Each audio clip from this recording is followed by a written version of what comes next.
Hello class, good afternoon. हम पढ़ रहे हैं मूल्यांकन की आवश्यकता। कल हमने मूल्यांकन की अर्थ परिभाषा के बारे में पढ़ा था। हम आगे पढ़ते हैं। मूल्यांकन हमारी शिक्षण प्रक्रिया का अपरिहार्य अंग है और इसके अभाव में अपेक्षित व्यवहारगत परिवर्तन का आकलन करना असंभव है। अतः निरंतर कार्यक्षेत्र की समीक्षा करते रहने से प्रगति का ज्ञान होता है। ठीक उसी प्रकार की एक कर्मचारी को कार्य करता है, हम उसका सामयिक मूल्यांकन करें, ऐसे ही विद्यालय में विद्यार्थियों की प्रगति का मूल्यांकन उनके स्तर, मान और पाठ्य सामग्री के उद्देश्यों को निश्चित कर किया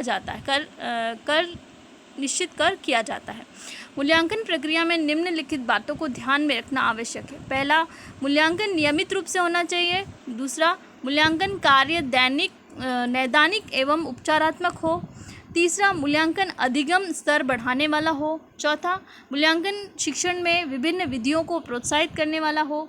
इस प्रकार मूल्यांकन की आवश्यकता निम्नलिखित कारणों से हो सकती है। एक तो पहला, मूल्यांकन द्वारा यह ज्ञात करना कि शिक्षा के उद्देश्य किस सीमा तक प्राप्त हो चुके हैं। आगे देखते हैं।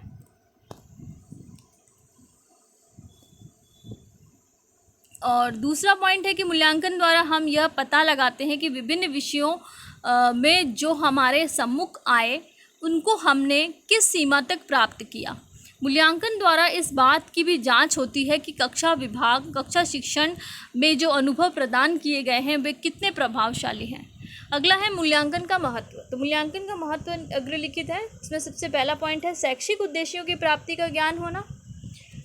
तो मूल्यांकन द्वारा हम यह समझ सकते हैं कि विद्यार्थी चाहे गए परिवर्तन हुए या नहीं हुए, अर्थात शिक्षण उद्देश्य और लक्ष्यों की प्राप्ति किस सीमा तक हुई है। फिर दूसरा है मूल्यांकन द्वारा पाठ्यक्रम में संशोधन। तो मूल्यांकन करके हमें ये पता चलेगा कि बच्चा किस स्तर तक पहुंचा है, उनको वो पाठ्य सामग्री समझ में आ रही है या नहीं आ रही है, या उसकी कठिनता का स्तर ज़्यादा तो नहीं है। तो मूल्यांकन से यह पता लग जाएगा कि पाठ्यक्रम में कौन कौन से बालकों की रुचियों, आवश्यकताओं, विवृत्तियों के सामर्थ्य के अनुकूल है या नहीं है, तो उसमें संशोधन किया जा सकता है। फिर है शिक्षण विधियों की सफलता का बोध। मूल्यांकन द्वारा यह बताने में सहायता मिलती है कि शिक्षण विधियाँ बालकों को ज्ञान देने में कहाँ तक सफल हुई हैं। जिन शिक्षण विधियों को प्रयोग में लिया गया है उनका प्रयोग करना उचित है अथवा परिवर्तन करने की आवश्यकता है। तो मूल्यांकन प्रविधि के माध्यम से शिक्षण विधियों तथा प्रविधियों की उपादेयता तथा कमजोरियों को भी ज्ञात किया जा सकता है। तो शिक्षण विधियों से हमें ये भी पता चल जाता है कि मूल्यांकन प्रविधि ठीक है या नहीं है। उसकी प्रविधि के द्वारा बच्चों को कुछ भी आवश्यकता अनुसार उनको ज्ञान मिल रहा है या नहीं मिल रहा है, या विधि में परिवर्तन की आवश्यकता है, इसका भी मूल्यांकन हो जाता है। फिर है पठन पाठन हेतु प्रेरणा।